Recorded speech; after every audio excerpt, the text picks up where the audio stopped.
Okay, तो finally प्यारे बच्चों एक बार फिर से अब हम लाइव आ चुके हैं।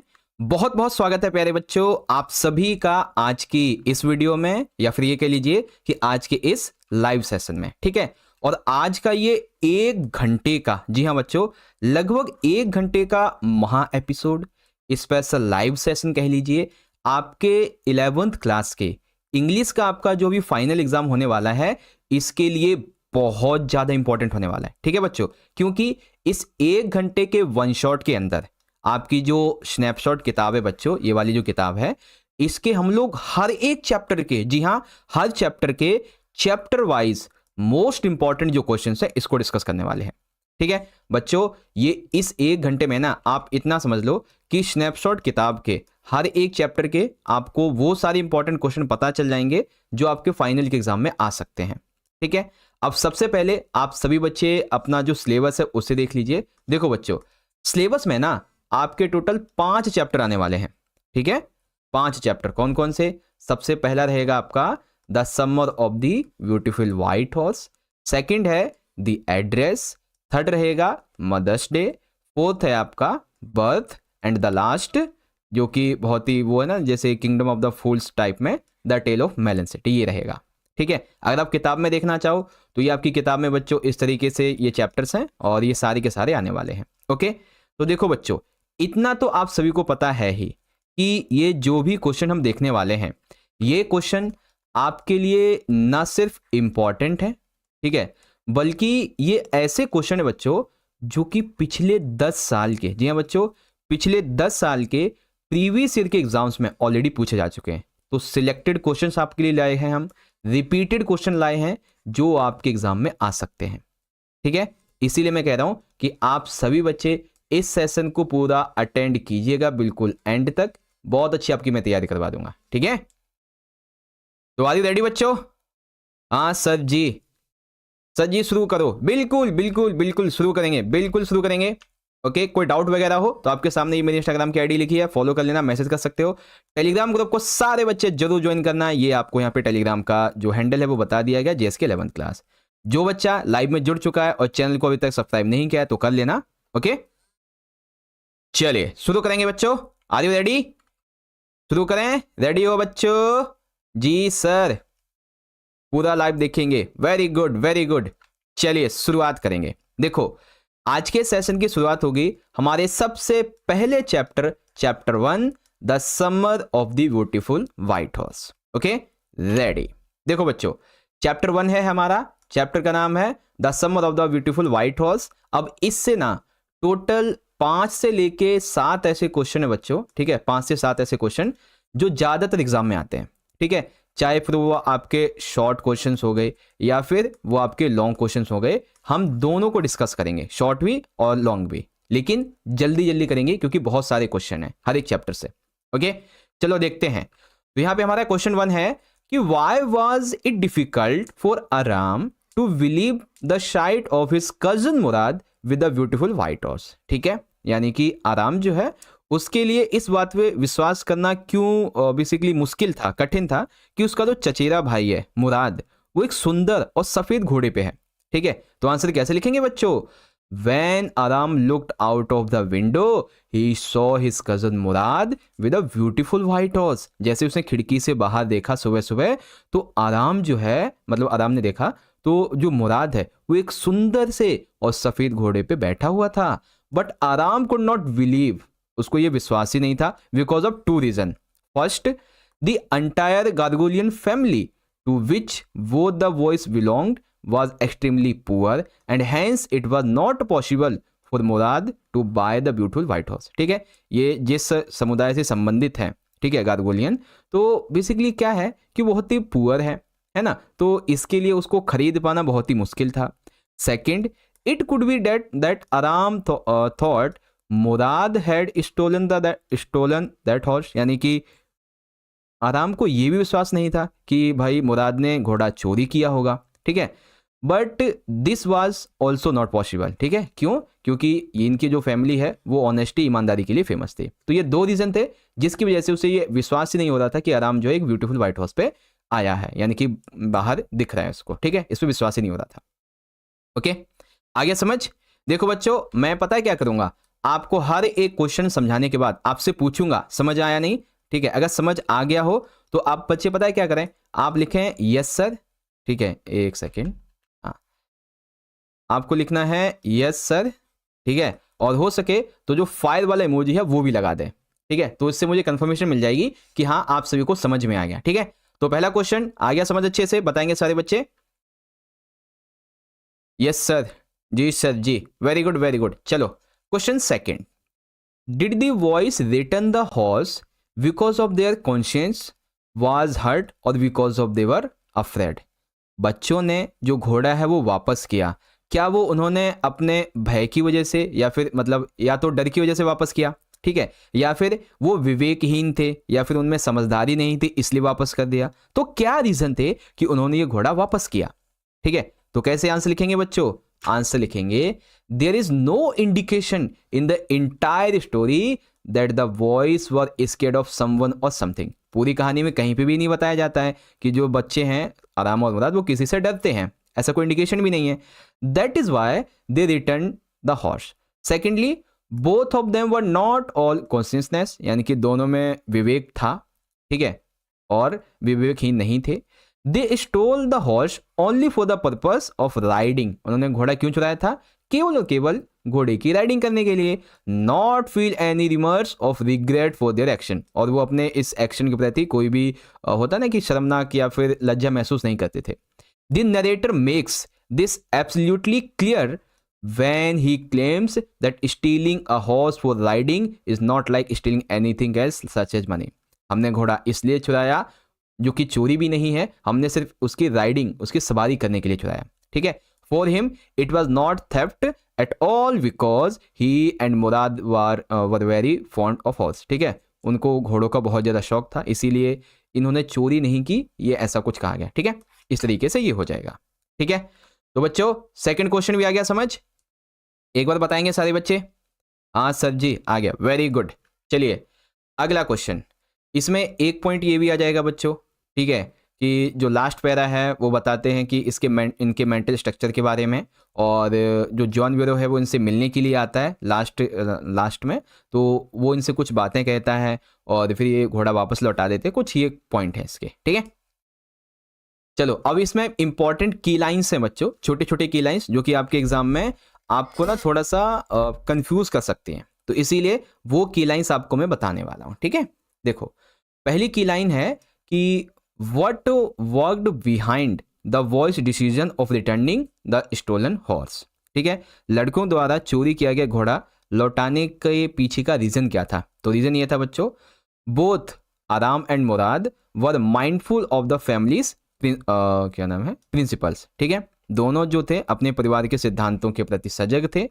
दे belong to a tribe known for honesty, वो ऐसे ट्राइब से संबंधित थे जो अपनी ईमानदारी के लिए जानी जाती थी। Confronted by John Byro he recognized his horse, he did not suspect the voice due to families principles, ठीक है? उन्हें पता चली जाता है ये घोड़ा नहीं का ही है आराम मुराद के पास में, लेकिन फिर भी उन्होंने फैमिली के प्रिंसिपल्स की वजह से उन्हें कुछ नहीं कहा, ठीक है? अगला की line, describe in detail in the first ride Aram and Mourad enjoy together on the summer morning, ठीक है? तो यहाँ पे आराम और मुराद की जो फर्स्ट राइड थी उन्होंने कैसे समर की मॉर्निंग में पहली जो की थी एक साथ में, वो बताओ, ठीक है? On the morning air was new lovely to breathe, ठीक है? यानी कि सुबह सुबह बहुत ही अच्छी होता ना कि बहुत अच्छा लगना है ना, तो वैसा सांस उन्होंने वगैरह लिया। तो feel of horse running was wonderful, दोनों उसके साथ में जब सवारी कर रहे थे, रनिंग कर रहे थे, तो उनकी फीलिंग बहुत ही वंडरफुल थी। Old country surroundings raced across fields and vineyards, ठीक है? उन्होंने मैदान में विनेयर्ड्स में उस घोड़े की दौड़ लगाई, है ना, इस तरीके से। और छोटा सा एक पॉइंट ये वाला भी है, तो इस तरीके से आपके छोटे छोटे की पॉइंट हैं, ओके? अगला question, do you think the boys were right in returning the horse, give reason, यानी कि क्या आपके हिसाब से ये बात आपको क्या लगता है कि लड़कों ने जो घोड़ा था वो लौटा के सही किया, ठीक है?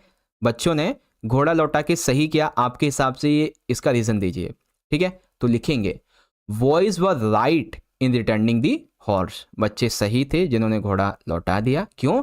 It was a question of a principles of their family, ये उनकी फैमिली के सिद्धांतों की बात थी. Because of that their tribe was famous for honesty. John Byro could not suspect them due to family background. ठीक है, उसने इंडिकेशन कर लिया था ये घोड़ा मेरा ही है, लेकिन फैमिली के प्रिंसिपल्स बैकग्राउंड की वजह से बच्चों को कुछ नहीं कहा. ठीक है. Question fourth, why was John Byro sad? Why did John Byro not accuse Mourad of stealing the horse through he recognized his horse? ठीक है, जॉन वेरो दुखी क्यों था? जॉन वेरो ने ये देखा कि मुराद के पास उसका ही घोड़ा है, लेकिन फिर भी वो जो है उसने उस पर आरोप नहीं लगाया. ठीक है, तो ऐसा क्यों? तो देखो, पहले दुखी क्यों था. John Byro was sad because his horse was stolen and now he had to go on foot for long distances as his surrey was useless without a horse. ठीक है, उसका घोड़ा चोरी हो गया था, अब उसे बहुत दूर पैदल चलना पड़ता है ना, उसकी यात्रा जो थी वो घोड़े के बना बेकार है. इसीलिए through John Byro could recognize the horse, he did not blame Murad of stealing because he knew his parents well. ठीक है, उन्होंने पहचान लिया घोड़ा मेरा ही है, लेकिन फिर भी उसने उनको बेसिकली घोड़े को चुराने के लिए कोई कुछ कहा नहीं, क्योंकि वो उनके पेरेंट्स को जानता था, उनकी ट्राइब को जानता था जो कि ऑनेस्टी के लिए फेमस थी. ठीक है, तो बच्चों एक बात बताएंगे सारे बच्चे, क्या आपको ये वाले क्वेश्चन समझ में आ गए सारे के सारे? ठीक है, जितने बच्चे इस सेशन में अभी तक जुड़े हुए हैं फटाफट से बताएं, क्या आपको ये सारे क्वेश्चन समझ में आ गए अभी तक के? फिर हम लोग आगे बढ़ेंगे. ठीक है, समझ में आ गया है तो क्या लिखेंगे? Yes sir.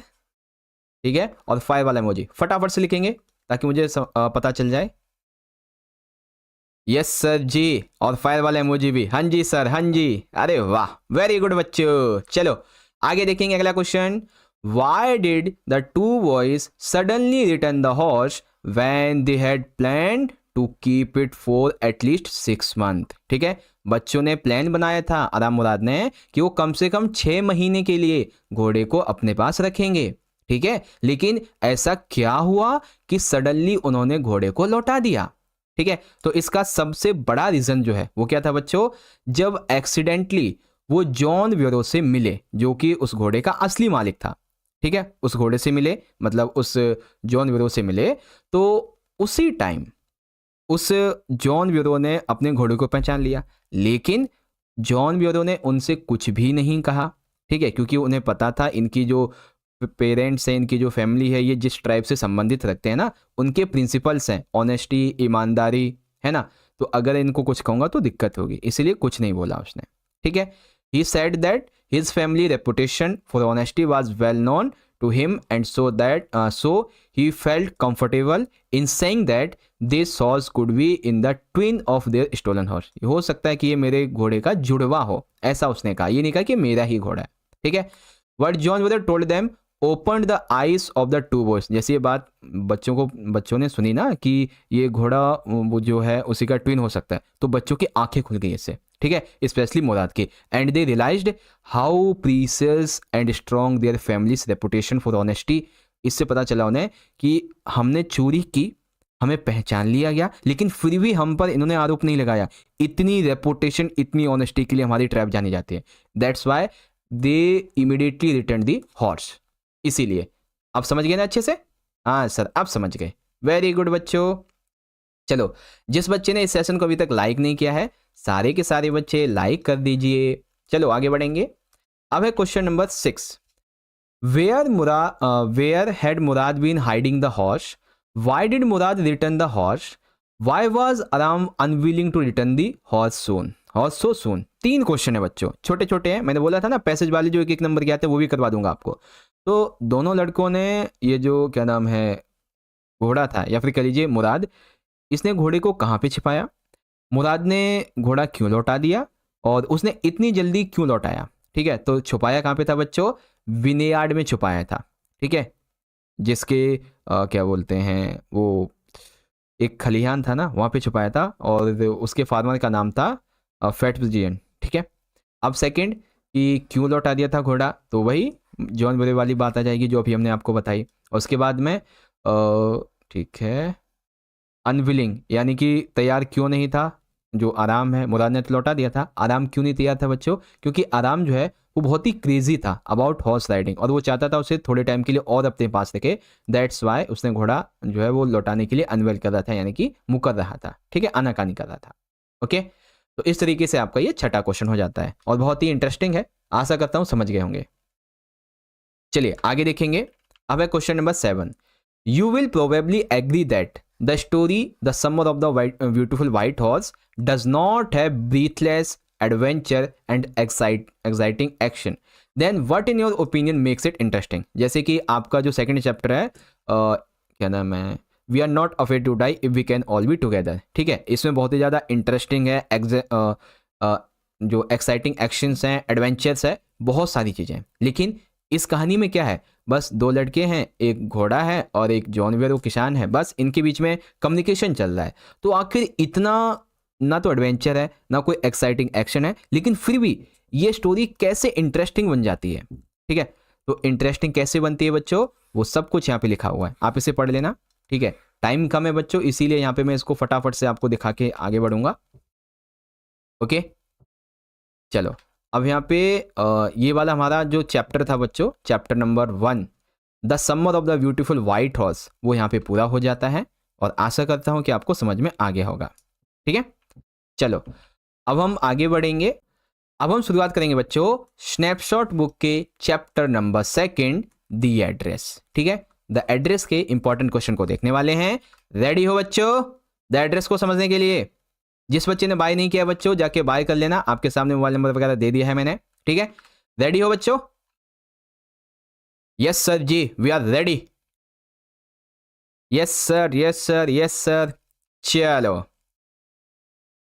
अब शुरुआत करेंगे चैप्टर 2 की, जो कि है हमारा दी एड्रेस। ठीक है, अब चलो इसमें देखिए बेसिकली ये इस कहानी का अगर मैं छोटा सा पार्ट आपको समझाऊं तो बस इतना सा है कि एक नैरेटर है। ठीक है, ध्यान से सुन लीजिए, एक नैरेटर है और एक उसकी मदर है। मदर वॉर के टाइम पे युद्ध वॉर में शामिल होने गई और उसी टाइम पे वो अपनी कुछ सामान वस्तुएं जो थी वो डोरिस उसको देके चले जाती हैं, क्या नाम है, डॉर्लिंग को। ठीक है, जो कि इसकी फ्रेंड थी उस टाइम पे। और जो मदर है नरेटर की वो जा चुकी है इस दुनिया से। अब नरेटर जो है वो उसी फीमेल के पास में जाती है, डॉर्लिंग के पास में, वस्तुओं को इकट्ठा करने के लिए, लेकिन नहीं लेके आती है। क्यों नहीं, क्या है, बस यही है इसमें। ठीक है, चलो शुरुआत करेंगे पहले क्वेश्चन से। Do you think the title of the story the address is appropriate, यानी कि आपको क्या लगता है कि ये जो कहानी है, ठीक है, कि द एड्रेस, ये शीर्षक बिल्कुल सही है आपकी कहानी के लिए? तो मैं बोलूंगा हाँ भाई, I think the title of play the address is appropriate. क्यों? Because of that the address 46 Marconi street was told to the author by her mother before war. युद्ध में जाने से पहले ऑथर की मां ने उसे ये एड्रेस बताया था। After the war, after the death of mother, author still remembers it after long time, बहुत लंबे समय तक उसे ये याद रहा। The author visits the address twice, वहां पे कई बार गई। The address has helped the author move on in life. ठीक है, और उसे लाइफ में मूव ऑन करने के लिए भी मदद की। तो जी हाँ, the address name of the story is particularly completely appropriate. Okay, इस तरीके से आपको बताना था। समझ गए ना बच्चों? आया समझ? यस सर जी, समझ गए। चलो अब इसी में अगला question, after reading the story the address what opinion do you form about narrator's character. ठीक है, यानी कि इस जो नरेटर है हमारा, इसके बारे में आपको क्या ओपिनियन आप लिखना चाहेंगे इसके बारे में। ठीक है, तो my opinion about narrator's character, यानी कि जो लेखिका है उसके बारे में। फेस्ड द पेन, ठीक है, उसके अंदर बहुत ही ज़्यादा दर्द छुपा हुआ है। Suffering and loses during war bravely, वो वॉर में जो भी उसका कुछ खोया है, ठीक है, वॉर से वो बाहर निकली, जूझी, है ना। Faced the irreparable loss of her dear mother, ठीक है, माँ का वॉर में चला जाना, ठीक है, फिर इस दुनिया से चला जाना, उस लॉस को उसने फेस किया। ब्रेव एंड करेजेस, बहुत ही हिम्मत वाली है ना। लोनली आफ्टर वॉर, वॉर के बाद में माँ चली गई तो अकेली रह गई। Self respecting, ready to move on in life, इस तरीके से करना है। ठीक है, ओके, समझ गए? जतिन सर एक क्वेश्चन पूछना है आपसे, चलिए पूछ लीजिए बच्चों, बाकी आपको मैं बताता चलूंगा आगे क्वेश्चन, आप पूछ लीजिएगा। ठीक है, और ये कौन सा बच्चा है, रुको वेट अ मिनट। ठीक है,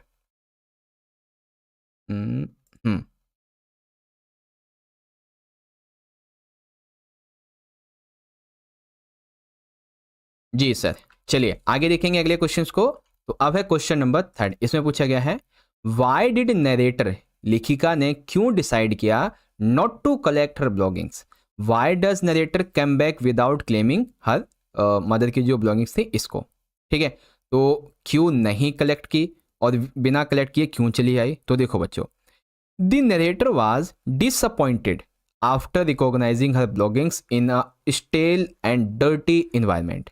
नरेटर ने देखा कि उसकी माँ की जो भी वस्तुएं थी, जो भी चीज़ें थी, वो एकदम खराब माहौल में पड़ी हुई हैं। ठीक है, डर्टी और खराब जो इन्वायरमेंट है वहाँ पे पड़ी हुई हैं। She did not feel comfortable on seeing all those valuable articles placed in a disasterful manner at Miss Dowling's house. ठीक है, श्रीमती डॉलिंग के घर पर उनकी जो भी कीमती वस्तुएं थी वो ऐसे ही पड़ी हुई थी जो कि उसे अच्छी नहीं लगी। In the story the narrator returns without taking her mother's things. ठीक है, इस स्टोरी वापस आ जाती है। क्यों? The author says that the objects which are attached to our memories lose their value when the objects are seen after some time in strange surroundings. ठीक है, हमारी कोई मनपसंद वस्तु है, अगर वो हमारे पास से दूर होकर कहीं और चली जाए, फिर 1 साल 2 साल बाद हमें देखने को मिले, तो फिर हमारी उससे जो अटैचमेंट है वो खत्म हो जाती है। For example, all the things clothes silver cutlery etc had lost their charm, उनकी चमक जा चुकी थी। When she Miss Dowling's house, जब उसने घर में देखा डॉलिंग के, she knew that if they were taken back they would again look strange in her new small rented room. है ना, इस तरीके से। तो ये था आपका आंसर और आपको ऐसे लिखना था। आगे समझ अच्छे से बच्चों? यस सर जी, हाँ जी सर, आ गया आ गया आ गया। चलिए बहुत बढ़िया, आगे देखेंगे बच्चों। अब है हमारा question 4। Why was the narrator confident that she had reached the correct address. Narrator को इस बात का कॉन्फिडेंस कहाँ से आया कि वो एकदम करेक्ट एड्रेस पे पहुंच गई है। ठीक है, why did narrators go to Miss Dowling's house, वो उसके घर क्यों गई डॉलिंग के घर पे। How did Miss Dorling's daughter, Dorling की जो डॉटर थी, उसने नरेटर को कैसे ट्रीट किया। तो देखो 3 क्वेश्चन है छोटे छोटे, एक एक नंबर के। The narrator remembered the house number 46 on Markovnikov street which her mother had told her about. ठीक है, यानी कि उसे ये एड्रेस याद था, हाउस नंबर 46 मार्कोनी स्ट्रीट। ठीक है, जो कि उसकी माँ ने बताया था। She also recognise a green knitted cardigan with wooden buttons which Miss Dolling was wearing as a belong to her mother. ठीक है, उस जो डॉलिंग थी ना, उसने वो पहन रखा था एक सूट टाइप में, तो वो किसका था? उसकी माँ का था। उसने पहचान लिया उसे, कार्डिगन जो था। ठीक है, the narrator went to Miss Dowling's house to collect her valuable things which her mother had given to her during war. ठीक है, she wanted to renew her past memories. तो लेखिका जो थी वो अपनी माँ की पास्ट मेमोरीज को रिन्यू करना चाहती थी, इसीलिए वो डॉलिंग के घर पे गई ताकि अपनी माता की जितनी चीज़ें उसको लेके आ सके। ठीक है, अब अनलाइक मिस डॉलिंग ने नरेटर को देखा, ठीक है, पहचानने से मना कर दिया और दरवाजा बंद कर दिया, कभी मत आना, ऐसा कुछ बोल दिया। अनलाइक मिस डॉलिंग द क्या नाम है, daughter invited the narrator inside her house, she offered her a cup of tea. ठीक है, उसे बुलाया और उसे एक कप ऑफ टी भी ऑफर की। ठीक है, इस तरीके से आया समझ बच्चों? एक बार सारे के सारे बच्चे जो भी यहाँ पे इस सेशन को अभी तक देख रहे हैं, एक बार बताएं मुझे कि आपको जो क्वेश्चन अभी तक के समझाए हैं अच्छे समझ में आगे कि नहीं। ठीक है, बताएंगे सारे बच्चे, फटाफट से बताएं, फिर हम लोग अगले क्वेश्चन की तरफ बढ़ेंगे। जी सर, यस सर जी, समझ में आ गया है। Yes sir ji,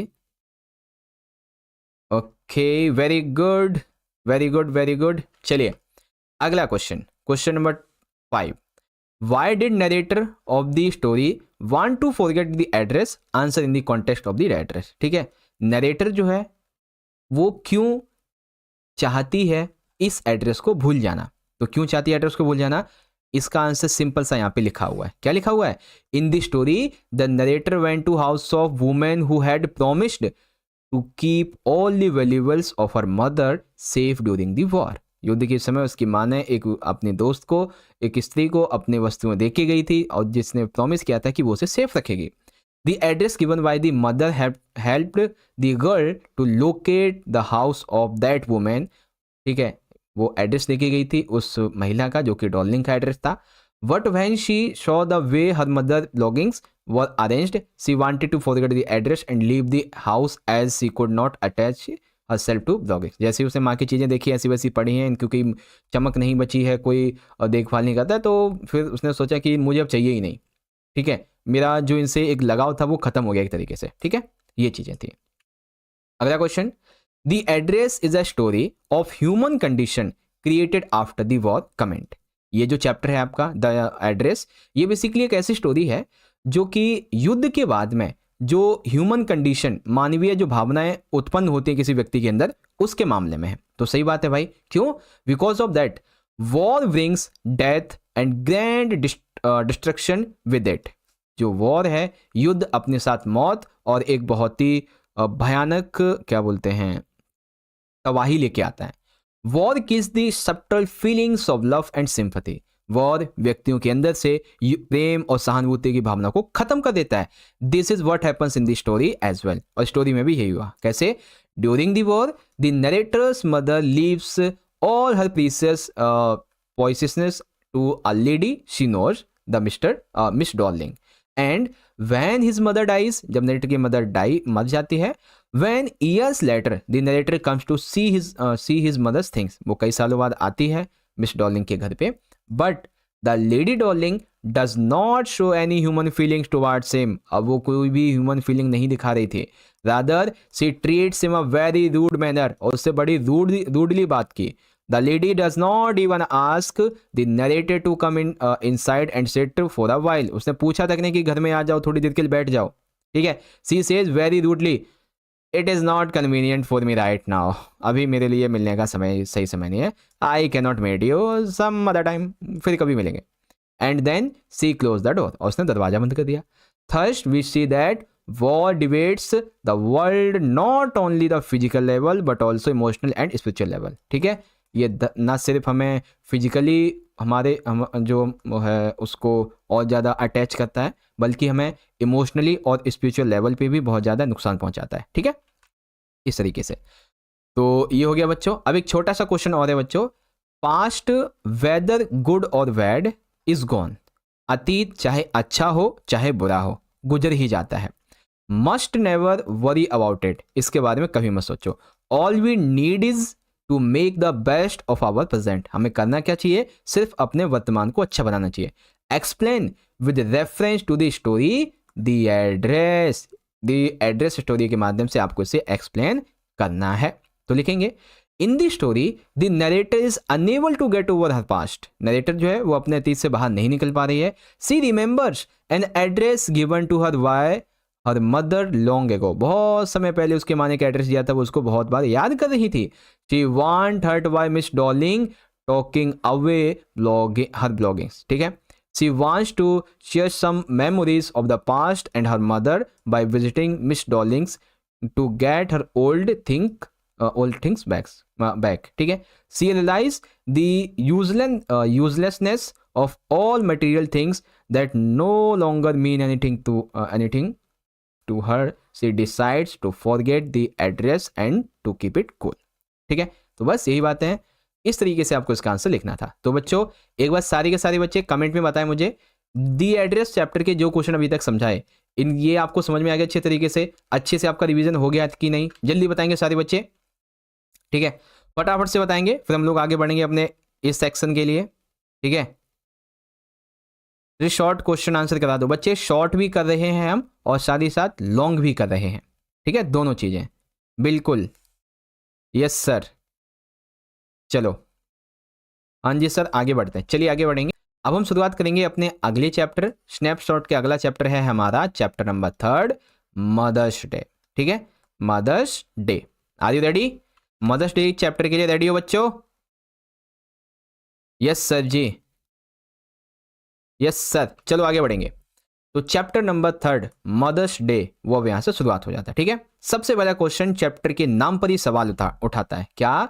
do you think the title of play mother's day is appropriate? Give reason for your answer, ठीक है। आप क्या सोचते हो इस बारे में कि मदर्स डे जो चैप्टर का नाम है वो एकदम सही है, अप्रोप्रिएट है, सही है, इसके बारे में तो रीजन दीजिए इसका। तो लिखेंगे, I think the title of mother's day is appropriate. मेरे हिसाब से मदर्स डे टाइटल जो है इस चैप्टर का वो सही है, क्योंकि देखो बच्चों, each and every day is a mother's day. ठीक है, सिर्फ साल में एक दिन मदर्स डे नहीं होना चाहिए, बल्कि each and every day is a mother's day. ठीक है, हर दिन एक मदर्स डे होता है, हर दिन एक फादर डे होता है। Enjoy all days with your mother and make happy. अपने दिन में से कुछ समय अपनी माँ के साथ जो है बिताएं। ठीक है, उनके साथ अच्छी बातें करें, उनके बचपन के बारे में पूछें, उनके दोस्तों के बारे में पूछें, अपनी बातें बताएं। लाइक नॉट अ मदर, आप बिहेव करें लाइक एज ए फ्रेंड। ठीक है, द स्टोरी मदर्स डे और द होल प्ले और the whole story revolves around the mother, Miss Pearson. Our mother and family definitely face any problem and discussed also solve it. ठीक है, हमारी family न सिर्फ किसी प्रॉब्लम को discuss करती है बल्कि उसे सॉल्व भी करती है। The play teach us to thoughtful and respectful towards our mothers. हमें अपने माता के प्रति सम्मान पूर्वक और रिस्पेक्टफुल रहना चाहिए, उनका आदर करना चाहिए, इस तरीके से। ठीक है, तो मदर्स डे टाइटल अप्रोप्रिएट कैसे है, आई होप समझ गए होंगे। फटाफट से सारे बच्चे बोलेंगे, अगर समझ गए हैं तो यस सर जी, फिर हम लोग आगे बढ़ेंगे अगले क्वेश्चन की तरफ। ठीक है, फटाफट से बोलेंगे यस सर और नॉट। और जिस बच्चे ने अभी तक इस सेशन को लाइक नहीं किया है, सारे के सारे बच्चे इस सेशन को अभी के भी लाइक कर दीजिए। ठीक है, जितने बच्चे जुड़ चुके हैं लाइक करें सेशन को अभी के भी, ताकि देखते हैं अभी 100% 100+ लाइक हो जाने चाहिए। ओके, हाँ जी सर, आ गया समझ। आगे क्वेश्चन की तरफ बढ़िए, बिल्कुल आगे बढ़ेंगे। अगला है question second. Make character sketch of Doris, Cyril and George Pearson. ठीक है, तो देखो इसमें करेक्टर स्केच टोटली 5 बनते हैं आपके। कौन कौन से? एक तो मिस पियर्सन का बनेगा, ठीक है, और एक बनेगा फिट्जगेराल्ड का, ठीक है, एक डोरिस, एक सिरिल, एक जॉर्ज का। ओके, अब एक एक करके हम हर एक को पढ़ेंगे। तो सबसे पहले डोरिस का, अ कंप्लीट स्पॉइलेड ब्राट, यानी कि इसका क्या मतलब हो गया बच्चों? ये जो हमारा सेकंड वाला है इसका मतलब है पूरी तरीके से बिगड़ैल बच्ची। Doris wants her mother to take care of her. ठीक है, डोरिस चाहती है कि उसकी मम्मी उसका पूरी तरीके से ख्याल रखे। She refuse to go out with her boyfriend who is useless according to her mother. ठीक है, वो कहती है बेटा अपने बॉयफ्रेंड के साथ, जो कि वो था ना, क्या नाम है उसका, अभी बताऊंगा, टेंशन मत लो, उसके साथ बाहर मत जाओ। ठीक है, यूजलेस है वो, लेकिन वो नहीं मानती। Doris starts crying at any opportunity, वो हर बात पे रोने लगती। सी इज एक्सट्रीमली इमेच्योर, और वो इमेच्योर है अभी, है ना, ये चीज़ है, छोटी छोटी बातों पर रोने लगती है। सेकेंड आता है Cyril, a pampered and immature boy, एक लाड़ प्यार से पाला गया एक इमेच्योर बच्चा। Cyril wants his mother to take care of him like as a Doris. ठीक है, Cyril is ignored in the outdoor life. ठीक है, श्रिल जो है वो बाहरी जीवन में बेसिकली मग्नशूल रहता है। ठीक है, he wants to party till late at night and went on horse races. ठीक है, वो क्या करता है, देर रात तक पार्टी करना चाहता है, घोड़ों की दौड़ पे दाव लगाता है, ऐसी कुछ बात है। फिर जॉर्ज की बात आ जाएगी, जॉर्ज पियर्सन की। एन एरोगेंट, पॉम्पियस, एगोस्टिकल और कॉन्शिएटेड एंड रूडी मैन, एक घमंडी, अहंकारी, अभिमानी और एक असभ्य आदमी और एक असभ्य पति। He is careless towards domestic duties, वो अपने घर के प्रति जो कर्तव्य उसके प्रति केयरलेस है। He is indifferent to his wife's wishes and pain, वो जो है अपनी वाइफ यानी कि जो पियर्सन है उसके किसी भी प्रकार के विशेष को, ठीक है, उसको होने वाले पेन को कभी नहीं समझ पाया। Pearson spends his time in outdoor life in clubs which independently has a bad influence on him and he is finally vowed to rarely of his actual social status। कुछ ऐसी बातें हैं। ठीक है, तो 3 का बता दिया आपको, डोरिस, श्रिल, जॉर्ज, इस तरीके से। ओके, तो लेट मी चेक, आ गया बच्चों समझ में अच्छे तरीके से ये वाला क्वेश्चन? अगर हाँ तो बोलेंगे यस सर। जी सर जी, आ गया है, वेरी गुड। अगला question, describe the incidents with Doris. तो डोरिस के साथ में कुछ खतरनाक इंसिडेंट्स हुआ था, वो बताइए। तो देखो ये इंसिडेंस तब हुआ था जब miss Pearson and miss Fitzgerald ने अपनी जो स्लेव्स थी वो आपस में चेंज करनी थी, ठीक है। अब Fitzgerald Pearson and Pearson Fitzgerald हो चुकी थी। तो अब जब वो वापस आई घर में, ठीक है, फिट्जगेराल्ड एज ए पियर्सन, तब जो इंसिडेंस हुआ डोरिस के साथ में वो हमें डिस्क्राइब करना है, ठीक है। तो क्या इंसिडेंस हुआ था बच्चों? इंसिडेंस ये हुआ था, Doris is shocked to find her mother smoking when she comes home. जैसे वो कहीं बाहर से घर पे वापस आती है तो वो एकदम अचंभित हो जाती है, चौंक जाती है, अरे मम्मी स्मोकिंग कर रही है। She orders her mother to prepare tea. उसे मम्मी बोला, मम्मी मेरे लिए चाय बना देना, ठीक है। But Miss Pearson remains indifferent towards her demand, ठीक है। और मिस पियर्सन जो थी एज ए फिट्जगेराल्ड, उन्होंने कोई भी जो है उसके प्रति काम नहीं किया, ठीक है। This sudden changes buffers Doris. इससे डोरिस जो थी वो चिड़चिड़ी हो गई। चलो अब वो चलेगी अपने रूम में। She goes to her room, वो रूम में चलेगी, to find that her yellow dress has been not iron, ठीक है। उसने देखा, मम्मी मैंने बोला था ना मेरी ड्रेस आयरन कर देना पीली वाली, आयरन ही नहीं की तुमने। सी गेट्स रियली अपसेट, वो बहुत ज़्यादा दुखी हुई। Almost scolds her mother for not doing this work, और वो बस अपनी माँ पे चिल्लानी ही वाली थी काम को ना करने के लिए। अपॉन हियरिंग हर वर्ड्स, उसके वर्ड्स को सुनते ही Miss Pearson as a Fitzgerald replies with disgust that, reply किया, क्या रिप्लाई किया? Doris you are being growing up, Doris तुम बड़ी हो रही हो, तुम्हें अपना काम स्वयं करना चाहिए। अबव दैट उसके जो क्या नाम है बॉयफ्रेंड था 40 पेंस, उसका भी मजाक उड़ाया उन्होंने, है ना। तो ये चेंजेस जो थे उसकी वजह से डोरिस जो थी वो काफ़ी ज़्यादा बफल्ड होगी, बहुत ज़्यादा शॉक्ड हो गई। ये इंसिडेंस था, ठीक है। आया समझ बच्चों? अगर समझ आया तो फटाफट से बोलेंगे यस सर जी। समझ में आ गया तो फटाफट से यस सर जी बोलें और आगे बढ़ें फिर हम लोग। जी सर आ गया है समझ, वेरी गुड। हाँ जी, चलिए अगला है question number 4। How does Miss Fitzgerald plan to deal with the family of Miss Pearson? What does Fitzgerald advice to Miss Pearson after she had put back the family members in their proper place signify, ठीक है। तो पहले हम समझते हैं कि कैसे उन्होंने डील की। तो देखो, miss Fitzgerald change their bodies through magic spell. Fitzgerald and Pearson ने अपनी जो बॉडीज थी उसको जादू के द्वारा चेंज कर लिया। Now Fitzgerald look like miss Pearson and Pearson look like miss Fitzgerald, ठीक है। एंड उसके बाद में डील करती है इस तरीके से।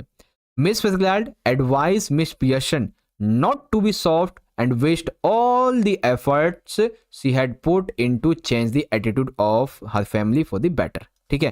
फिट्जगेराल्ड क्या कहती हैं पियर्सन से? वो ये कहती हैं कि देखो तुम जो है ना अपने समय को ज़्यादा बर्बाद मत करो, ठीक है। ज़्यादा उनके प्रति जो है क्या बोलते हैं नरम मत बनो, ठीक है। अपने परिवार के लिए जो प्रयास है उसको ज़्यादा बर्बाद मत करो। Miss Pearson is ensure how he would explain her behaviour. अब मिस पियर्सन जो थी वो उस बारे में अनश्योर थी कि अभी जब ये गई, ठीक है, स्लिप चेंज करके मेरे घर पे, तो इन्होंने जो बिहेवियर क्या होगा मैं क्या एक्सप्लेन करूंगी घर पे जाके। Miss Fitzgerald tells her that her own soft behaviour, हमारे परिवार के प्रति सॉफ्ट बिहेवियर ही उनकी मिस गिविंग्स का जो हिस्सा है वो बन जाता है, ठीक है, इस तरीके से। तो क्वेश्चन आ गया समझ? फटाफट से बोलेंगे अगर समझ में आ गया तो। यस सर जी आ गया है समझ, वेरी गुड। चलिए आगे बढ़ेंगे। Question 5, how does miss Pearson reform her dysfunctional family members, ठीक है। तो मिस पियर्सन ने अपने जो फैमिली मेंबर्स थे जो कि बिगड़े हुए थे, बिगड़ैल थे, उनको कैसे ठीक किया, ठीक है। तो ठीक कैसे किया उसके बारे में है। बस इसका सिंपल सा आंसर पता है कैसे लिखना है? सिंपल सा आंसर है कि उन्होंने स्लेव्स को चेंज किया, ठीक है, फिट्जगेराल्ड एंड पियर्सन ने। और उसके बाद में थोड़ा सा जो पियर्सन थी एज ए फिट्जगेराल्ड, ठीक है, उन्होंने थोड़ा सख्त रवैया अपनाया। डोरिस को उन्होंने ढंग से सुनाया, सिरिल को सुनाया, और जो उनके पति थे उनको सुनाया ढंग से, है ना। तो बस वही चीज़ है। उसके बाद में स्लेव्स को चेंज कर लिया, हो गया आंसर, है ना। ये चीज़ें थी। फिर a mother's work is never done, do you agree? Explain on the basis of the play and the day to day life. देखो एक माँ जो होती है ना, एक माँ, इसका काम कभी ख़त्म ही नहीं होता है। Do you agree? अगर हाँ तो आपको इसके प्ले के माध्यम से और डे टू डे लाइफ में बताना है। बच्चों ये एक ऐसे मान लीजिए एक रियल चीज़ है आपके लिए, साथ ही साथ ये मोटिवेशन भी होगा आपके लिए, और यहाँ पे आपको एक सीख भी मिलेगी। ध्यान से सुनो, देखो बच्चों, a mother's work is never done. एक माँ का काम कभी खत्म नहीं होता। ठीक है, आप एज ए स्टूडेंट क्या करोगे, एग्जाम दोगे, रिजल्ट आ जाएगा, कुछ दिन के लिए आप रेस्ट ले सकते हो, लेकिन माँ जो है इसका काम कभी खत्म ही नहीं होता। एक पिता होने के नाते, कोई पिता बाहर से काम करके आएगा, घर पे रहेगा तो बस घर पे आके वो आराम करेगा, बट माँ का काम कभी खत्म नहीं होता। I agree with that, a mother's work endlessly from morning till night as Miss patient. ठीक है, हमारी माताएं सुबह से लेकर शाम तक हमेशा काम करती रहती हैं, और वो भी बिना किसी आशा के। ठीक है, बिना किसी एक्सपेक्टेशंस के। In the story mother's day, Miss Pearson works endlessly for her family without any expectation for them. She does all house hold chores, she takes orders from all the family members. इस तरीके से। ठीक है, तो बच्चों ये काफ़ी अच्छा प्रश्न भी था, और आशा करता हूँ कि आपको समझ में भी आ गया होगा, है ना। तो एक बार सारे बच्चे कमेंट में बताएं मुझे कि आपका ये जो चैप्टर है ना मदर्स डे, क्या आपको ढंग से समझ में आ गया? फटाफट से बताएं बच्चों, जितने भी हमारे क्वेश्चन थे आपके चैप्टर के मदर्स डे वो यहाँ पे पूरे हो गए। फटाफट से बताइएगा समझ में आ गया, तो हम लोग अगले चैप्टर की तरफ बढ़ेंगे फिर। हाँ जी सर, आ गया समझ। Yes sir. और जिस बच्चे ने अभी तक इस सेशन को लाइक नहीं किया बच्चों, मैं फटाफट से फिर से कह रहा हूं आपसे, लाइक कर दीजिए। ठीक है, लाइक करो और ज़्यादा से ज़्यादा अपने दोस्तों के साथ में शेयर करो। अभी देखो ये तो इंग्लिश का भी लाइव है आपका, फिर अभी आपका फिजिकल का एग्जाम होगा तो उसके लिए लाइव हम लेंगे, फिर आपका पॉलिटिकल साइंस का एग्जाम होगा तो उसके लिए हम लोग लाइव लेंगे, है ना। तो आने वाले टाइम पे इंग्लिश से भी अच्छा अच्छा कंटेंट आएगा आपके लिए। ये मान लीजिए खतरनाक कंटेंट आएगा आपके लिए, बहुत अच्छी प्रिपरेशन करवाऊंगा। बस आप मेरे साथ बने रहें, जैसे आपको मैं पढ़ाता हूं और जो मैं पढ़ाता हूं उसे ढंग से समझते चलें। ठीक है सर, क्लीन नहीं आ रहा है सर, क्लास मॉर्निंग में होगी क्या? हाँ बच्चों, एक चीज़ और, मॉर्निंग में आपकी क्लास में बता दूं, मॉर्निंग में आपकी क्लास 7 बजे, ठीक है 7 बजे या 8 बजे, 7 या 8 बजे आपकी क्लास होगी। और कम से कम हम लाइव आके 2 से 3 घंटे तक पूरे सिलेबस को रिवाइज करेंगे। कम से कम 2 से 3 घंटे तक पूरे सिलेबस को, sample paper, MCQ, question, grammar सब पढ़ेंगे हम। तो सारे बच्चे सुबह सुबह 7 या 8 बजे मैं एक लाइव लूंगा, तो उसमें जरूर ज्वाइन होना सारे के सारे बच्चे जो भी यहाँ पे अभी हैं। ठीक है, सुन लिया आप सभी ने अच्छे से? हाँ सर, हम ज्वाइन करेंगे। चलिए बहुत बढ़िया बच्चों, तो आगे बढ़ेंगे अगले चैप्टर की तरफ। ठीक है, अगला जो हमारा चैप्टर है, वैसे तो यहाँ पे बर्थ है, लेकिन इसको हम लास्ट में समझेंगे। सबसे पहले समझेंगे the tale of melon city को। ठीक है, the tale of melon city. Are you ready? शुरू करें बच्चों अपने इस वाले चैप्टर को। हाँ जी सर, रेडी। चलिए देखो बच्चों, चैप्टर 4 मैंने लिख दिया, वैसे तो चैप्टर 5 है आपका ये, the tale of melon city. Okay बच्चों, देखिए पहला क्वेश्चन क्या है। बेसिकली इसे पता है, इस चैप्टर को आप ऐसे समझ लो जैसे अंधेरी नगरी का चौपट राजा, है ना। तो बस वही है, जैसे आपने 8वीं या 9वीं में पढ़ा होगा, अंधेर नगरी चौपट राजा, टके से भाजी टके से खाजा, कुछ ऐसा ही है ना। देखा, याद भी है, ऐसी चीजें याद भी रह जाती है, क्या बात है। चलो पहला question, what impression would you form a state where the king was just and placid? Answer the context of the tale of melon city. ठीक है, अब इसके बारे में थोड़ा सा नहीं बल्कि ढंग से समझें। ओके, वेट अ मिनट, मैं एक बार कमेंट चेक कर लूँ आप सभी के। ठीक है, ओके, किसी का कोई इंपॉर्टेंट कमेंट नहीं? ठीक है चलो, हाँ तो हम कहाँ पे थे? ये जो आपका चैप्टर है, ठीक है, चैप्टर नहीं ये तो पोएम एक तरीके से। तो आप इसमें ये बताएं राज्य के बारे में, ये इस राज्य मतलब इस चैप्टर में जो राज्य बताया गया ना, इसके बारे में आप क्या कहना चाहेंगे? जहाँ पे राजा न्यायप्रिय भी है और शांत भी है ना, शांति भी चाहता है। तो लिखेंगे a state where the king was just and placid, enjoyed peace, liberty and justice. एक ऐसा राज्य जहां राजा न्यायप्रिय हो, शांत हो, शांति हो, स्वतंत्रता हो और न्याय का आनंद लेता हो। The king was titular and symbolic, राजा नाम मात्र का और प्रतीकात्मक हो। The citizens enjoyed freedom of all kind. ठीक है, राजा जो है एकदम नाम मात्र का बंदा होना चाहिए, वहां के लिए एक प्रतीक होना चाहिए बस, है ना। नागरिक को सभी तरीके की स्वतंत्रता मिलनी चाहिए। The real governance of the country was in the hands of citizens. असली सत्ता, असली गवर्नेंस किसके हाथ में होनी चाहिए? जो है सिटीजन्स के हाथ में। In the poem the tale of melon city the king had to be hanged as the citizens ultimately wanted someone to be hanged. ठीक है, इस चैप्टर में नागरिक जो कहते थे जिसको फांसी देनी है, अंततः फांसी भी उसी को दी जाती थी। The king could not defend himself, राजा अपनी ही सुरक्षा नहीं कर पाया। Even though the west man gave the verdict that an arch was a real corrupt what the citizens wanted to someone to be hanged। ठीक है, ultimately the king was hanged। This shows that in such a state where the king was just unplaced, the citizens influenced the fate of the king। इस तरीके से इससे पता चलता है कि ऐसे राज्यों में जहां राजा न्यायप्रिय हो, शांत हो, नागरिकों ने राजा के भाग्य को प्रभावित किया, ऐसा बताया जाता है। ठीक है, तो फाइनली ये वाला हमारा पूरा हो गया चैप्टर। अरे नहीं सर, अभी तो पहला क्वेश्चन हुआ है। हाँ जी हाँ जी हाँ जी हाँ जी, पहला क्वेश्चन हुआ है। चलो question second, what kind of king was the one who ruled over the state, what did proclaim. ठीक है, तो सिंपल सा क्या बताना है बच्चों, राज्य पर शासन करने वाला राजा कैसा था और उसने क्या घोषणा की थी। तो राजा कैसा था, जस्ट एंड प्लेस्ड, यानी कि शांत था और न्यायप्रिय था। For the welfare of the workers, मजदूरों की कल्याण के लिए उसने क्या बनवाया था, an arch should be built up which would extend across the major thoroughfare. उसने राज्य की सीमा तक के लिए एक आर्च, एक मेहराब बनाने का ऑर्डर दिया। ठीक है, how was the new ruler of the state selected, यानी कि राज्यों में ये जो नया शासक है वो कैसे चुना जाता था बच्चों। After the king the minister sent the messengers to proclaim that the next man to pass the city gate would choose the ruler of their state. राजा के जाने के बाद मंत्री ने दूतों को ये घोषणा दी कि शहर के बाहर द्वार से गुजरने वाला जो पहला व्यक्ति मिले वही शासक चुना जाएगा।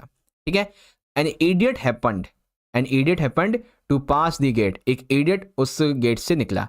His standard answer to all question was a melon. ठीक है, वहां से एक इडियट निकला, वो उससे कोई भी क्वेश्चन पूछा जाए तो उसका एक ही जवाब होता था, अ मेलन, एक तरबूज। So when he was asked to decide about who will be king, he replied a melon। उससे पूछा गया कि किसको राजा बनाना चाहिए, तो कहता है तरबूज को ही राजा बना दो। ठीक है, ministers declared that a melon would be their new ruler. इतना चौपट राजा कि उसने मेलन को ही एक रूलर बना दिया। एक मिनट बच्चों, थोड़ा सा पानी पीते हैं। अभी मेरे को भी हंसी आ गई इसका आंसर पढ़ते पढ़ते। वेल, आपको हंसी आई क्या, फटाफट से बताओ एक बार। तो एक मिनट के लिए थोड़ा सा ब्रेक ले लेते हैं। एक बच्चा कह रहा है कि सर जी पक्का ऐसी में से क्वेश्चन आएंगे ना। बच्चे, ये जो भी क्वेश्चन आपको मैं करवा रहा हूँ ना, मैंने पहले ही आपको एक डिस्क्लेमर दे दिया था, ये सारे के सारे क्वेश्चन सबसे पहली बात तो काफ़ी ज़्यादा इंपॉर्टेंट है। ठीक है, और ये ऐसे क्वेश्चन हैं जो कि पिछले कई साल के एग्जाम्स में पूछे जा चुके हैं। तो सिंपल सी बात है बच्चों, डेफिनेटली यहाँ से क्वेश्चन जरूर बनेगा। लेकिन हाँ, ये हो सकता है कि जैसे मैंने लैंग्वेज आपको क्वेश्चन की दे रखी है, इस लैंग्वेज में 10 से 20% जो शब्द का चेंजेस है वो देखने को मिल जाए। ठीक है, तो उससे आपको समझना पड़ेगा, अपना थोड़ा दिमाग लगाना पड़ेगा, देन आप आंसर लिख पाओगे। ठीक है, इस तरीके से ये कॉन्सेप्ट है इसका, समझ गए। सर पॉलिटिकल साइंस का लाइव कब है? हाँ, होगा कल होगा। पॉलिटिकल साइंस का लाइव कब होगा बच्चे? कल होगा। ठीक है, चलिए अगला question. Suggest a few instance the tale of melon city which highlights humour and irony. यानी कि आपको क्या करना है, आपको इसमें यह बताना है कि the tale of melon city के कुछ ऐसे एग्जाम्पल जो काफ़ी ह्यूमर हो, यानी कि जिसमें काफ़ी हंसी भी आती हो, कुछ आयरनी हो यानी कि व्यंग्य भी हो उसमें। ठीक है, तो देखो, the poem is full of humour and satire from beginning to end. कविता शुरू से अंत तक हास्य से भरी हुई है, व्यंग्य से भरी हुई है। There is a king who has built an triumphal arch on the main road of his city. ये ऐसा पहला राज्य था जहां के राजा ने शहर की मुख्य सड़क पर एक मेहराब बनवाया। But the same triumphal arch breaks its crown. और उसी जो क्या नाम था मेहराब, उसने इसका मुकुट तोड़ा, गिरा दिया। The king wants to punish the culprit. ठीक है, किंग जो था वो किसको अपराधियों को बेसिकली सजा देना चाहता था, but ends up getting hanged himself. ठीक है, वो चाहता तो था उसको सजा देना, लेकिन आखिर में खुद ही फांसी पे चढ़ता है। ये हास्य भी है, विडंबना भी है। ठीक है, व्यंग्य। The king is dead but ministers makes announcement in the name of the king. राजा मर चुका है, फिर भी मिनिस्टर राजा का नाम लेकर अनाउंसमेंट करते हैं। ठीक है, these are all examples of irony, और यही इसका व्यंग है। And there is a humour in description of each character. हर एक व्यक्ति की यहाँ पे जो उसका डिस्क्रिप्शन है, उसका उसमें कैरेक्टर में, वो बहुत ही ज़्यादा हास्य है ना। The king, the minister, the smartest man in town, the counsellor and watermelon idiot are all fools. ये कहा इसने, है ना। In fact this is the kingdom of fools, nothing could be more comical than crowning a melon and carrying honourably to the throne. इस तरीके से है। ठीक है, आगे समझ बच्चों से, बच्चों का ढंग से समझ में आ गया है तो एक बार यहाँ पे बता दीजिए, अच्छे समझ में आ गया तो हम लोग आगे बढ़ेंगे। जी सर, ढंग से समझ गए, वेरी गुड। चलो, एक आखिरी क्वेश्चन है बच्चों। The poem the tale of melon city is full of humour and irony, explain with the example. तो बच्चों एग्जाम्पल देने हैं, है ना। छोटे छोटे सेंटेंस आपको मैं बता देता हूं, जैसे the king is called just and placed ironically, यानी कि राजा जो है इसे बहुत ही शांत प्रिय कहा गया है, न्यायप्रिय कहा गया है, जो कि एक व्यंग्य है। ठीक है, his sense of justice can send anyone to the gallows, उसके न्याय की भावना किसी को भी फांसी तक पहुंचा सकती थी। King decide to hang the chief builders when is crown stuck against the low arch. ठीक है, जब उसका जो मुकुट है वो उस मेहराब से नीचे आके गिर जाता है, तो वो क्या कहता है, जिसने इसे बनाया है हम उसको सजा सुनाएंगे। ठीक है, लेकिन होता क्या है, जो बिल्डर्स होते हैं वो क्या कहते हैं, जो क्या नाम है वर्कर्स हैं, पहले उसे सजा देनी चाहिए। ठीक है, फिर आर्किटेक्ट को सजा देनी चाहिए, फिर सजा उसे भी मिलनी चाहिए जिसने इसे बनवाया है ना। तो इसीलिए राजा जो है must be hanged. Arch could not be hanged as it had touched the king's head. ठीक है, इसलिए। और एक आधा पॉइंट है, an idiot choose a melon as a next thing, only king fitted the noose and was hanged. इस तरीके से ये सारी चीजें हैं। ठीक है ना, तो पूरी तरीके से हाथ से भरी हुई है और एक आधा पॉइंट ही है ना। अगला question, how according to you peace and liberty be mention in a state, answer the context of the tale of melon city. आपके हिसाब से किसी भी राज्य में शांति और स्वतंत्रता कैसे मेंशन की जा सकती है, कैसे इंप्लीमेंट की जा सकती है, ये बताइए। तो कैसे लिखेंगे बच्चों, इस तरीके से, peace and freedom can be mention in a state only when laissez-faire exist. That is the principle of non-interference by the king in the initiatives of the citizens. राज्य में शांति और स्वतंत्रता तभी कायम की जा सकती है जब सरकार या राजा या राज्य के द्वारा कोई भी हस्तक्षेप ना हो, यानी कि नागरिकों की गतिविधियों में राजा कोई भी हस्तक्षेप ना करे, ऐसा सिद्धांत हो।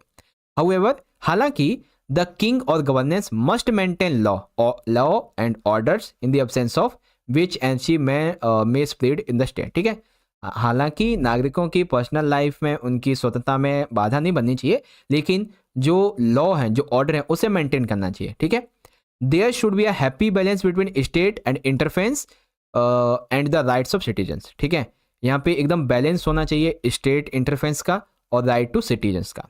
ठीक है, only then can expect peace and freedom to be prevail in the state. Okay, आ गया समझ? तो फटाफट से बच्चे बताएंगे अगर आपको समझ में आ गया है ये वाला क्वेश्चन भी, फिर आगे बढ़ेंगे। एक आखिरी क्वेश्चन है चैप्टर का, फिर हमारा अगला चैप्टर आएगा। ओके, चलो एक छोटा सा पॉइंट है बच्चों, आप चाहो तो इसे पढ़ लेना। How does the poet made fun of system governance by using the phrase just and placid for the king. ठीक है, तो इसके छोटे छोटे पॉइंट हैं, आप चाहें तो इस लाइव सेशन के एंड होने के बाद इसे पढ़ सकते हैं, अगर बाद में देख रहे हैं तो वीडियो को पॉज करके पढ़ सकते हैं। ठीक है, ये हमारा जो चैप्टर है बच्चों पूरा हो जाता है, the tale of melon city. तो एक बार सारे बच्चे मुझे बताएंगे अगर आपको समझ में आ गया तो लिखेंगे चैप्टर 5, आपको लिखना है चैप्टर 5 और फिर लिखें यस सर। ठीक है, चैप्टर 5 यस सर, फटाफट से लिखिए ताकि मुझे पता चल जाए कि हाँ आपको चैप्टर 5 समझ में आ गया, जल्दी जल्दी। ठीक है, ओके, हाँ जी सर, जी सर आ गया समझ में, very good very good very good. चलो आगे देखते हैं अगले चैप्टर की तरफ। तो अगला है हमारा, वैसे तो लास्ट चैप्टर मैंने पहले कर लिया, अब हम बर्थ वाले चैप्टर को देखेंगे, ठीक है। बर्थ यानी कि जन्म। डॉक्टर एंड्रयू, जो मॉर्गन, सुजैन और उसके एक और है ना उसकी मदद, ये सारी चीजें, ठीक है। चलो शुरू करेंगे। पहला क्वेश्चन चैप्टर 4 का जो कि बर्थ है आपका, justify the title of the story birth, ठीक है। आपका जो टाइटल है बर्थ, आपको इसे जस्टिफाई करना है। तो कैसे करेंगे जस्टिफाई बच्चों, चलो जस्टिफाई करते हैं ध्यान से। The story deals with the birth of a child. इस पूरी कहानी में किसकी बात हो रही है, एक बच्चे के जन्म की। सुजैन एंड जो Morgan have waited for nearly 20 years for a child birth to happen. Everyone in the family is easier to hear the crisis of the newborn. ठीक है, तकरीबन 20 सालों के बाद में आज सुजैन और मॉर्गन को अपना जो बेबी है, फर्स्ट बेबी, ये होने वाला था, जिससे फैमिली में काफ़ी ज़्यादा खुशियाँ थी, ठीक है। The newly practising doctor Andrew work excessively and with great determination to bring the child into this world, ठीक है। जो स्टिल बॉर्न बेबी होता है उसमें सांस लाने तक, ठीक है, अनकॉन्शियस जो मदर होती है उसको एक कॉन्शियस लाने तक वो बहुत ही मेहनत से, ईमानदारी से काम करता रहता, ठीक है। ही did not lose hope and work endlessly towards reviving both mother and the child, ठीक है। At the last both the mother and child survive and it is a new birth for both of them. That's why the story is birth is appropriate or the title is justified. Okay, आगे समझ बच्चों। तो इस तरीके से आपको इसे लिखना है और यहाँ पे मैंने आपको समझा दिया बहुत ही अच्छी तरीके से। ओके बच्चों, हाँ जी सर, यस सर आ गया समझ में। चलिए आगे बढ़ेंगे। Second question, who was Joe Morgan and why was he waiting for doctor Andrew. तो Joe Morgan was a driller in Blaenelly, a mining town. वो एक माइनिंग टाउन बेलिनली में क्या है, ड्रिलर है, ठीक है। वो डीलर नहीं, ड्रिलर जो ड्रिल मशीन चलाता है। He and his wife Susan were married for nearly 20 years. Now they were expecting their first child. 20 साल हो चुके हैं दोनों की शादी को, अब जाके उनका फर्स्ट बेबी होने वाला था। That's why he and she, यानी कि he Morgan and she his wife Susan waiting for the doctor to help Susan in the delivery of the child. इस तरीके से, ठीक है। चलिए अगला क्वेश्चन, जिस बच्चे ने इस सेशन को अभी तक लाइक नहीं किया है बच्चों, फटाफट से सारे के सारे बच्चे से लाइक कर दीजिए और जितना हो सके इस वीडियो को, इस सेशन को अपने दोस्तों में भी शेयर कर दें ताकि उन्हें भी इंपॉर्टेंट क्वेश्चन पता चल जाए, ठीक है। चलिए क्वेश्चन नंबर 3, ये क्या कहता है बच्चों, Andrews visit to Morgans gave him pleasure and satisfaction that he had not achieved earlier. Justify, ठीक है। तो जो एंड्रू है बच्चों, ये जाता है मॉर्गन के घर पे, तो बेसिकली वो उसे किस प्रकार की खुशी देता है, किस प्रकार का सेटिस्फैक्शन देता है जो उन्हें पहले कभी नहीं मिला, इसके बारे में बताना है, ठीक है। तो देखते हैं भाई इस तरीके से, Andrew's visit to Morgan brought him joy and satisfaction that he had not received before, इससे पहले, ठीक है। after 1 hour of labor the baby was born lifeless at 3:30. लगभग 3:30 बजे के आसपास ये देखा गया कि जब बेबी की डिलीवरी पूरी हुई तो जो बच्चा था वो कैसा पैदा हुआ, लाइफलेस, सांस ही नहीं थी। एज द मदर ले अनकॉन्शियस, जैसे माँ को पता चला मेरा बच्चा स्टिल बॉर्न है, उसमें सांस ही नहीं आ रही है, माँ बेहोश। हर पल्स ऑलमोस्ट स्टॉप, उसकी जो पल्स थी वो ऑलमोस्ट रुक चुकी थी। Now doctor Andrew injected the medicine and struggle to revive the lifeless Susan Morgan with intense effort, her heart beat become stable, ठीक है। तो मेडिसिन दी, इंजेक्शन लगाया और बहुत सारे एफर्ट्स किए और उसके हार्ट बीट जो थी वो उसको नॉर्मल किया, ठीक है। His attention was draw the lifelong child. This condition was caused by lack of oxygen in the child's blood and artificially introduced method of respiration, moving the child from one basin to another of 15 minute. ठीक है, तो इस बारे में भी question अभी आपको समझाऊंगा, चिंता मत करो, तब आपको ये क्वेश्चन अच्छे से समझ में आ जाएगा। ठीक है, तो बच्चे को जिस प्रकार से वो जीवित करता है या फिर उसके अंदर जो सांस है वो भरता है, ठीक है ना, स्टिल बॉर्न बेबी के अंदर लाइफ भरता है, तो वही बात है यहाँ पे, उसने इस तरीके से प्लेजर एंड सेटिस्फैक्शन दिया था। ठीक है, तो ऐसे आपको करना था। ओके बच्चों, चलिए आशा करता हूं समझ गए होंगे। आगे बढ़ेंगे अगले क्वेश्चन की तरफ। अब यहाँ पे जो है ना, इस क्वेश्चन का इतना जो पार्ट है, ये नहीं, इतना वाला पार्ट, इसी पार्ट का आपका 5 या 6 नंबर का अगला क्वेश्चन बन जाएगा। क्वेश्चन क्या है बच्चों? Describe the efforts that Andrew made in order to bring the stillborn baby back to life. आपको वो सारे एफर्ट्स बताने हैं जिसके माध्यम से डॉक्टर एंड्रयू ने उसको, उसके अंदर जो ब्रीथ थी उसको लेके आया। ठीक है, अब ध्यान से इसको समझना, काफी इंटरेस्टिंग क्वेश्चन है। ठीक है, इसको और पतला कर देता हूं। देखो बच्चों, after pulling out the stillborn baby from under the bed, Andrew was able to guess why the baby had stopped breathing. जब बच्ची की डिलीवरी हुई, वो उसके हाथ में आया, तो उसने देखा कि बच्चा जो है वो अभी स्टिल बॉर्न है, वो सांस नहीं ले पा रहा है। ठीक है, उसे इसका रीजन पता चला। रीजन क्या था? जो ब्रीथिंग थी वो नहीं कर पा रहा था। Reason, the cause of asphyxia which is an condition, ये ऐसी कंडीशन है जिसमें बच्चे के अंदर ना तो ऑक्सीजन आती है ना तो ऑक्सीजन बाहर निकलती है, मतलब कार्बन डाइऑक्साइड बाहर निकलती है। ठीक है, अब इसीलिए ही realised that there was no point in attempting to revive the child with the help of conventional resuscitation methods. उसने कहा कि जो रेस्क्यूशन मेथड्स हैं उसके माध्यम से हम इसे जो है इसमें लाइफ नहीं ला सकते। तो दैट्स वाई इसने क्या किया, उसने कुछ अपने तरीके अपनाए। So first of all he lead the child on a blanket and start special breathing method. ठीक है, उसने उसे एक ब्लैंकेट पे लिटाया बच्चे को, स्टिल बॉर्न बेबी को, और उसने एक जो स्पेशल ब्रीथिंग मेथड है वो स्टार्ट किया। तो कैसे? First he poured hot and cold water into 2 basins. 2 basin में, एक में कोल्ड और एक में हॉट वाटर लेके आया। अब वो उसे कभी बच्चे को हॉट बेसिन में रखता, कभी कोल्ड बेसिन में रखता। ऐसा उसने तकरीबन हाफ एन आवर तक किया, लेकिन फिर भी कोई सांस उसने नहीं ले पाई। और इस प्रयास के बाद भी वो बहुत ज़्यादा डिसअपॉइंट हो गया, वो हार ही मान चुका था। लेकिन उसने अभी भी एक अटेम्प्ट करने की और सोची। ठीक है, so this time she rubbed the baby with a rough towel and then crushed its small chest with both her hands and released it. ठीक है, यानी कि वो जो था डॉक्टर एंड्रयू, उसने एक आखिरी अटेम्प्ट किया। इस अटेम्प्ट के अंतर्गत उसने एक रफ टॉवल लिया, उससे बच्चे को थोड़ा रगड़ा, ठीक है, उसकी छाती पे प्रेशर बनाया, एकदम से रिलीज किया, and that the miracle happened.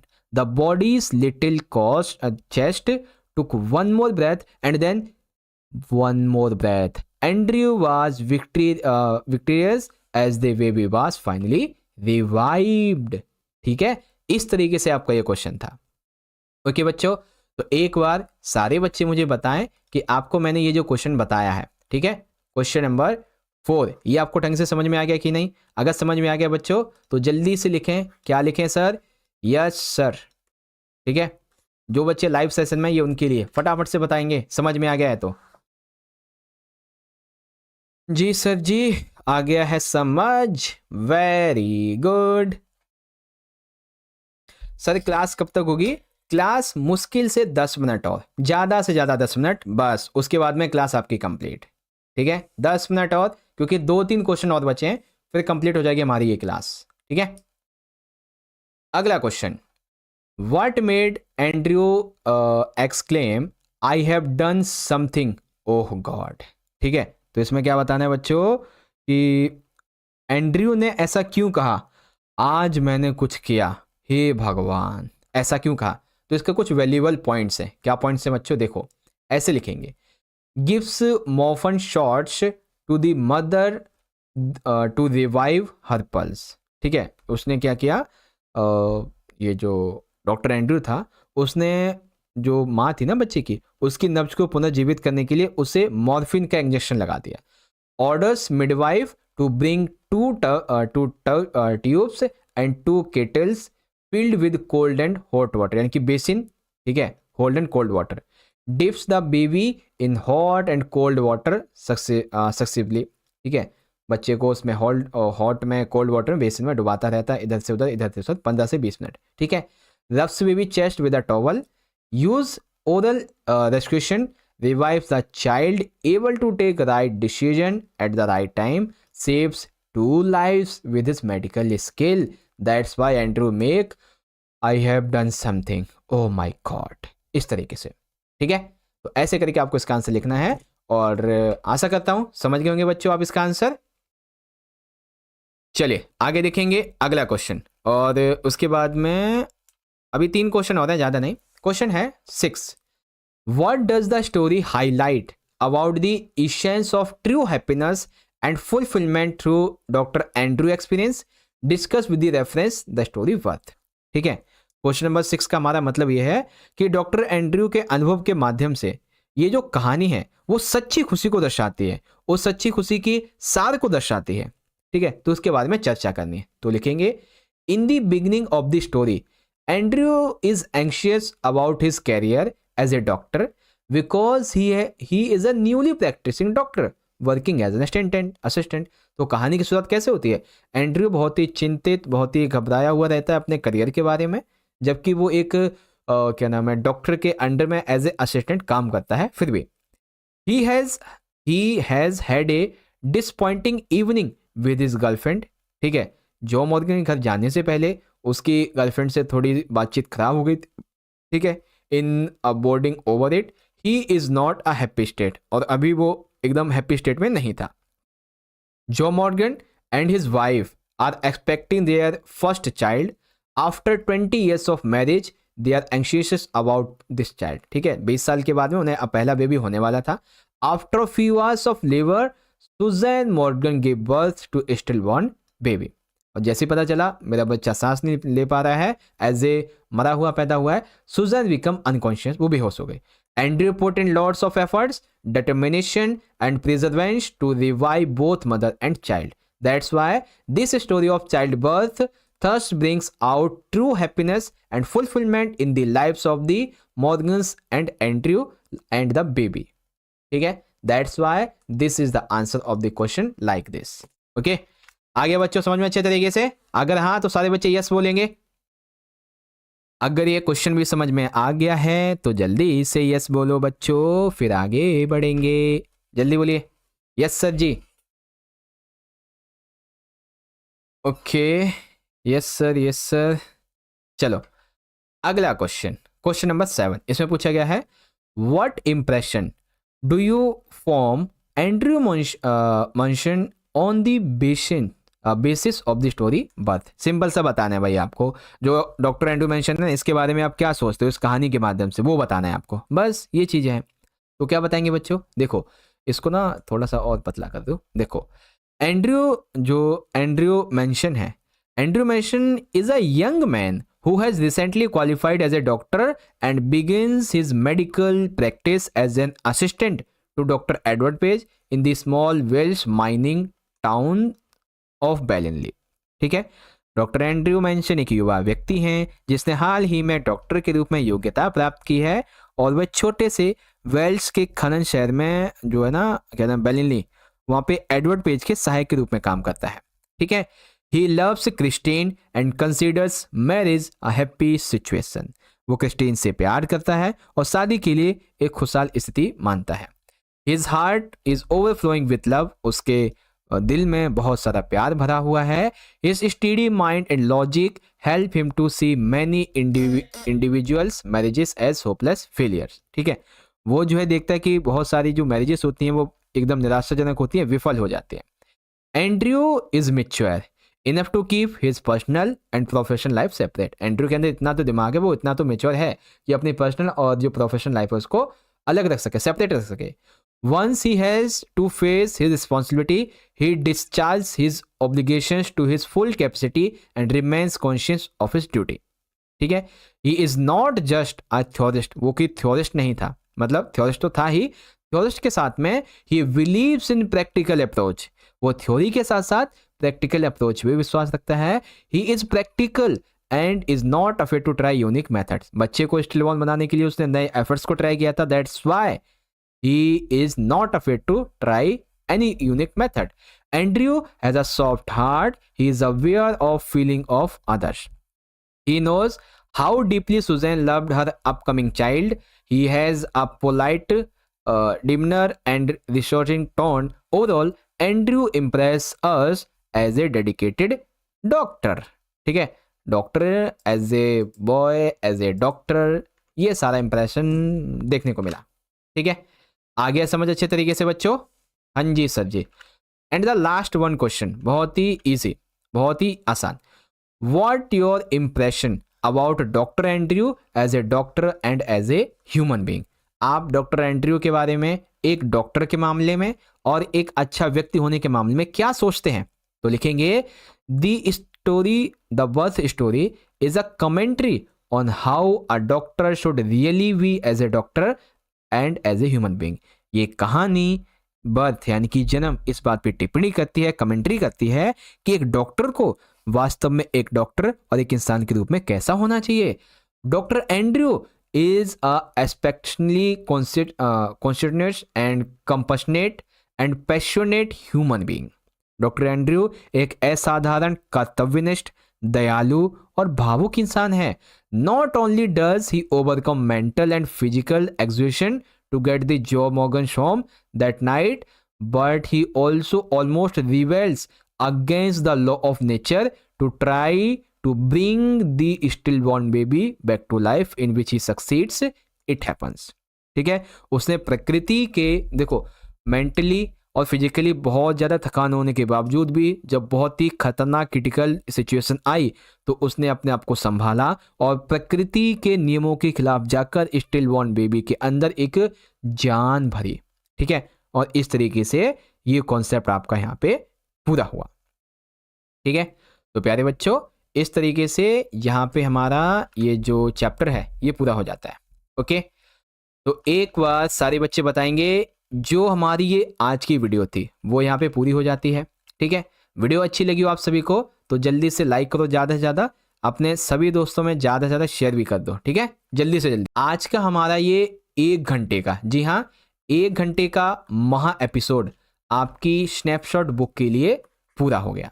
ठीक है, इस वीडियो में, इस सेशन में मेरे साथ मिलकर आपने स्नैपशॉट के ऑल चैप्टर के मोस्ट इंपॉर्टेंट क्वेश्चन को यहाँ पे समझ लिया है। ओके, तो आशा करता हूं बच्चों आप सभी की तैयारी बहुत अच्छी हुई होगी, अच्छे से प्रैक्टिस हो गई होगी। एक बार किसी को अगर कुछ पूछना है तो वो अभी भी चैट सेक्शन में पूछ सकते। ठीक है, फिर हम लोग अपने सेशन को एंड करेंगे बच्चों, जिसको जो भी पूछना है। ठीक है, बहुत सारे क्वेश्चन है बच्चों, मैंने आपको बता रखे अच्छे तरीके से, बहुत ही इंपॉर्टेंट है, इनको याद कर लेना अच्छे से। ठीक है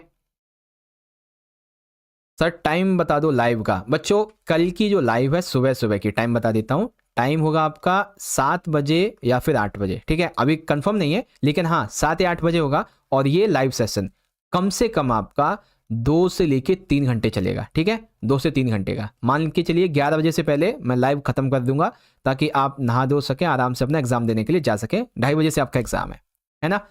तो बस समझ में आ गया आप सभी को। सर पॉलिटिकल साइंस का कितने सैंपल पेपर लाओगे? बच्चे अभी तो शायद आपने देखा होगा तो मेरे हिसाब से 3 पेपर पूरे हुए ना। आपको कम से कम 7 पेपर कराएंगे, 5 से 7। 5 छोड़ दो, आप 5 रहने ही दो, आप 7 करिए, हम 7 कराएंगे आपको। इंग्लिश के 9 तो आपको मैं करवा चुका हूं, 1 पेपर कल कराऊंगा, 10वां सैंपल पेपर। 10 पेपर पूरे करवा डालूंगा आपको, चिंता मत करो। ठीक है सर, ग्रामर का बताओ कुछ। ग्रामर के लिए कल सुबह लाइव सेशन लेंगे तब आपको बता देंगे, चिंता मत करो, लाइव सेशन में अच्छे से आपको समझा देंगे। ओके, सुबह। चलो बच्चों, आज के सेशन के लिए इतना ही रहने देते हैं और आशा करता हूं आपको अच्छे समझ में आ गया होगा। अब आप सभी बच्चों को ये वीडियो अच्छी लगी है तो फटाफट से आप सभी बच्चे इस वीडियो को लाइक कर दीजिए। ठीक है बच्चों, आपका एक लाइक हमें बहुत मोटिवेशन देता है ऐसी वीडियोस के लिए। साथ ही अपने सभी दोस्तों में शेयर करें इस वीडियो को। चैनल को अगर अभी तक आपने सब्सक्राइब नहीं किया है तो सब्सक्राइब जरूर कर लें। और ये मेरी इंस्टाग्राम की आईडी है बच्चों, जिसको भी इंस्टा पे मुझे फॉलो करना है, ठीक है, तो आप मुझसे इंस्टाग्राम पे जुड़ सकते हैं। ये मेरी आईडी है बच्चों, ठीक है, इजीली आप देख सकते हैं मैं क्या पोस्ट करता हूँ वगैरह वगैरह सारी चीज़ें। ओके, चलिए बच्चों, मिलते हैं अगली वीडियो में। तब तक के लिए पढ़ते रहिए और अपना बहुत अच्छे से ख्याल रखिएगा। ऑल द बेस्ट आपके फाइनल के एग्जाम के लिए। बहुत बहुत धन्यवाद। जय हिंद, जय भारत, वंदे मातरम।